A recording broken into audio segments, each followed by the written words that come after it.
Hey guys, welcome back to the channel. My name is Katelyn, and today we are continuing the 100 Dragon Challenge. And this prompt I've actually been really excited to do.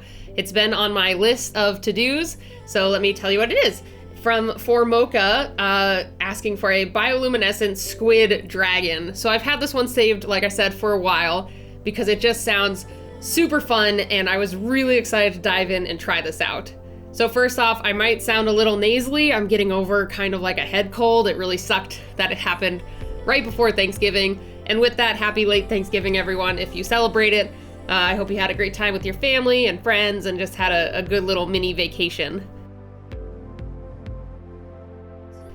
Well, either way, we are jumping into the next 100 Dragon, and like Formaka said, they'd figured I'd like to use the squid head shape, and for sure that was like one of the big things that I wanted to try with this.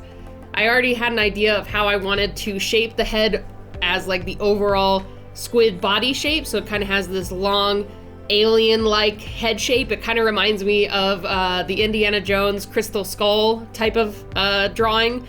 Or not drawing, you know, shape of the crystal skull kind of reminds me of the shape of this guy's head, and I really wanted to have this long, kind of drawn out skull head shape.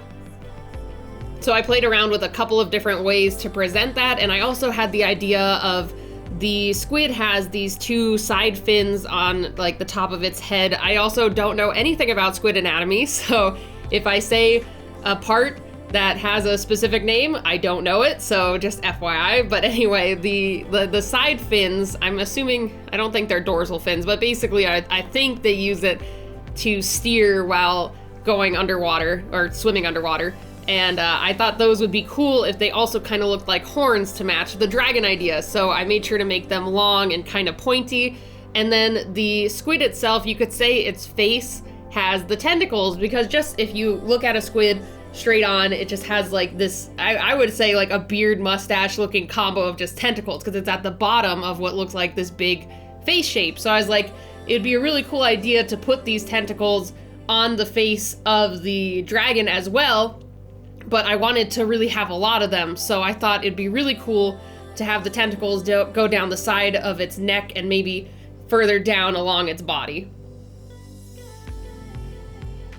So after we figured out the rough sketches, it was time to jump into using my final Blender card drawing. And I know some people might call me out for this, so I'm just gonna nip it in the butt now. I understand that this is a kind of similar pose to my previous aquatic dragon, but I really wanted to show the profile of this creature because of the long, cool head shape. I thought it would work really well in a profile, and in the end, it does turn out looking pretty dang cool. So yes, it is another profile of a dragon, and it's another aquatic one that's just the neck and head, I get it, but I really like this one, so just saying it now. And I really like this part of the process because I know I had my rough sketches, but this was the time where I could really push and add a bunch of extra elements. So one of the things I added on was kind of the fins that I've done on other aquatic dragons. I just really love adding those to any type of sea creature dragon. It just adds like a really cool flair, and I just really like using them. And I also got to push and experiment with the different fins, because the squid does have the two side fins, and then it has one on top, I believe, and I added that to the front of its face, and it also added like a nice cool, like not like a mohawk, but it looks like it has like these two horny fin things on the front of its face. I really like it. And it was fun just adding in all those extra little fins on the back, and then later on adding the tentacles along its neck. It just kind of added this cool, kind of not creepy, but a little weird element to it, and I really like it. Another thing I really like about this design is adding the tentacles around its mouth. Kind of makes it look like an Asian dragon, because the Asian dragons have the long whisker type of things coming from near their nostrils, and it kind of has that same feeling when it has these two little tentacles by its like top jaw area. I just really, really like how those look. And it kind of has a little bit of a Cthulhu vibe to it as well. So now with the sketch out of the way, it's time to jump in and do the line art, which I always love this process. Like you guys know, I love doing inking and line art. And to let you all know, I used a Micron 03 for this part of the process. I can't believe I forgot again. I forgot to add some darker lines to parts that I wanted to lay on top of other lines to add a little bit more dimension to the line art. But I think he still looks pretty cool. I make sure to really push that dimension later when I get into coloring.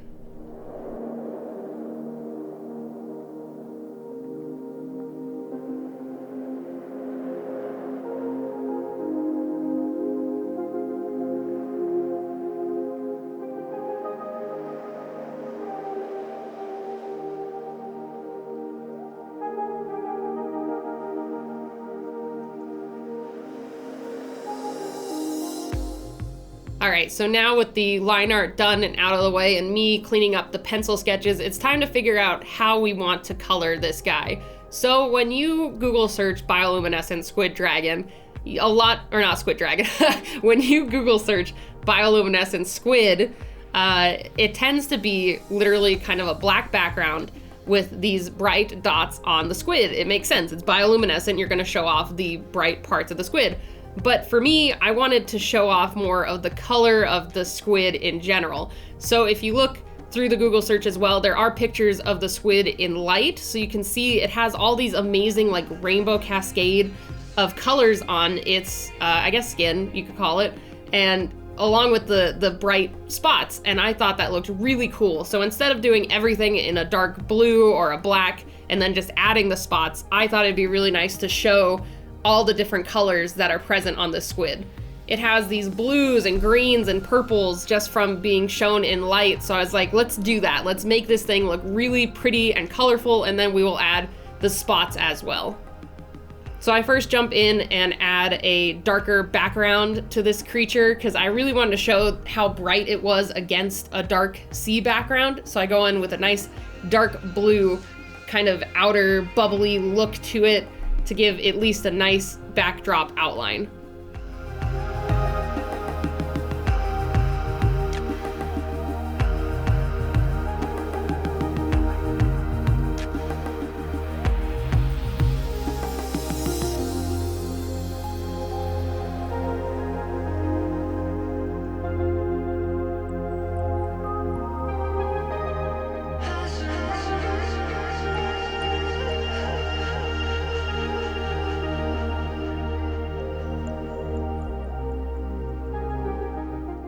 So now with the background done, it's time to start laying in the colors, and I really liked how this process turned out. I noticed on the squid there was also some bits of yellow, specifically at the end of its tentacles, at least from the picture I was referencing, and that worked out really well because then when I put the blue in with the yellow, it just made the green that I wanted in between the yellows and the blues, so that worked out really nicely, and I love the color that came from the tentacle transition. And then I made sure to add in my greens and purples and some darker blues and yellows and really layer and give this creature lots of different color variations to really show how interesting and diverse the coloring is based off of where it is in the water. I'd be really interested to actually see one of these in person because at least from what it looks like, they're pretty translucent. So I'm assuming it just takes on whatever colors are around it, or from the water or from the light that's being shown on it. But I would love to see one in person because that would be really cool. I have a feeling it has that skin that just becomes so rainbow and reflective. It would just be really pretty to see, like up close and personal.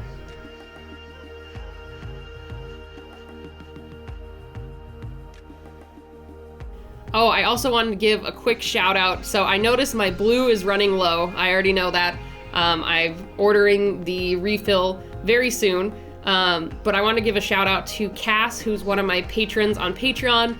Thank you so much. Cass sent me a bunch of refills for my gray Copics after Inktober because Inktober just completely dried out all my grays. They are like dead, done for. They had no more ink and I didn't really have a lot of cash then to buy refills. So I went into my P.O. box and I found a lovely little present from Cass. And I really appreciate it. You saved my life because this one I used the grays to start doing the shadows and such, and I needed it, and it was so nice for this to show up right before I started filming this guy. So thank you so much. I really, really appreciate it.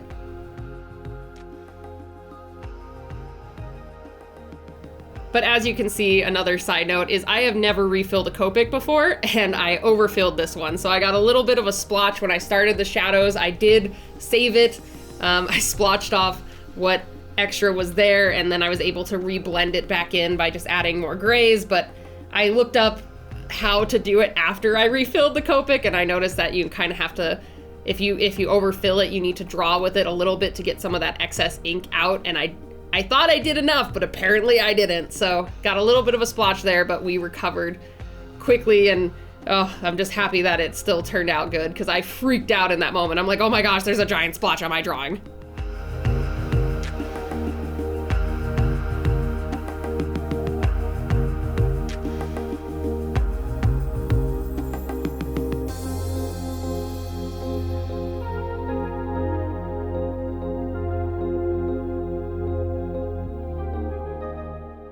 All right, so now with the main base coloring done, I'm just adding a couple more little bits to the eyes, and then it's time to jump in and do the spots, which took forever.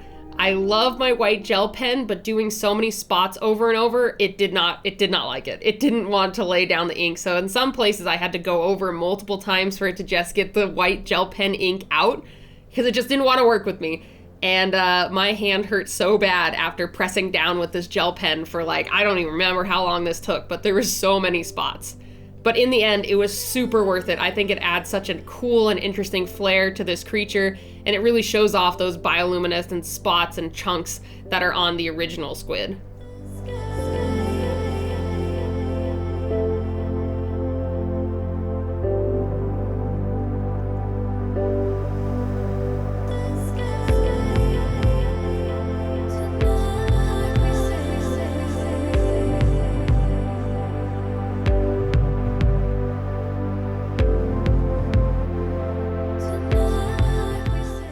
And there we have it. We have all the spots laid down. I add a little bit extra darker blues and some more final touches, and we are done. So thanks again, guys, so much for stopping by and checking out this 100 Dragon. If you guys want to participate in future ones, make sure to post your entry under KM100 Dragons on Instagram or Twitter. But let's look at last week's Carnage entries. You guys did so good. You did so many different symbiotes. We had the anti-venom, regular venom, Carnage, lots of different designs. Aspect Dragon, I love that you had all three and made this really cool three-headed symbiote dragon. It just turned out really cool. And Awkward Angel, I really like yours. It has so much personality and flair, and I like the design that you made the Venom Dragon with. And all of your guys' entries were amazing. Great job. I love the diversity of the symbiotes. You guys did amazing.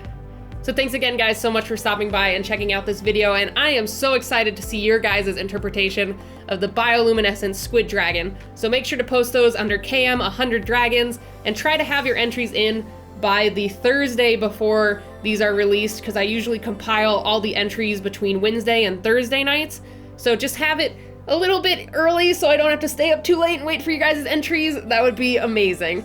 So thanks again, guys, so much for stopping by, and I will see you all next time. Bye, everybody.